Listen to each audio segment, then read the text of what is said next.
Hey there, you must have heard how does the sun generate its energy. Now, one of the basics of nuclear physics is that the constituents of an element, that is the content of the nucleon, let's say the protons, the neutrons, outside the nucleus, for example, let's say this is a proton, for example, this is a neutron, for example, outside the nucleus. Now, while it's outside the nucleus, let's say I take another one, outside the nucleus also. Now, if I should measure their masses outside the nucleus, I can do that, right?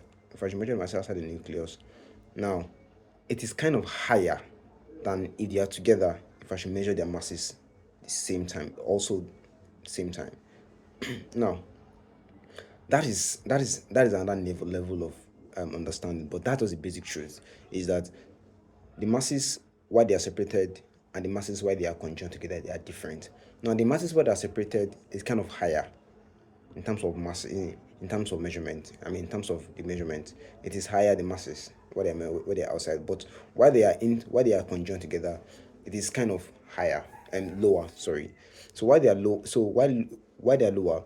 Now in the sun, at the heart of the sun, at the heart of the sun, we have the core of the sun.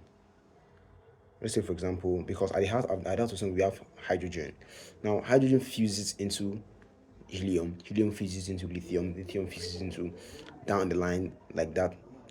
Why? Because as we go higher outside the sun, we see a lot of electrons and higher heavy elements outside, but in the core we have hydrogen fusing into helium fusing lithium fusing into beryllium, and so on.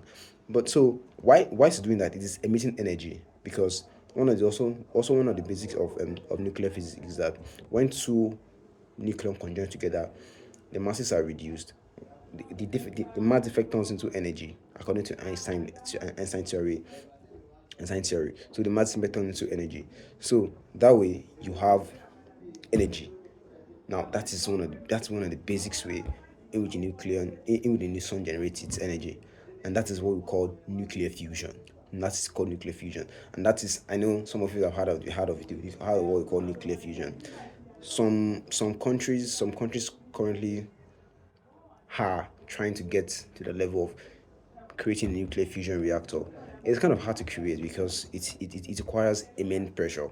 It's immense pressure. Two electrons, the pressure, because basically when you have two protons together, the nuclear forces, I think the Coulombic force, the nuclear forces, which is, for example, one of the Coulombic force, kind of find a way to repel it. So there's a need for a stronger force of attraction, which you can provide it through to high pressure, which then holds it together. That force of attraction is called the strong forces in the nucleus. So that way, the nucleon can conjoin together and keep conjoining together to create the heavier nucleus, the heavy nuclide outside the sun. So that is one way in which the sun generates its energy. So thank you all for watching. Please subscribe below if you want more of these videos. Thank you so much.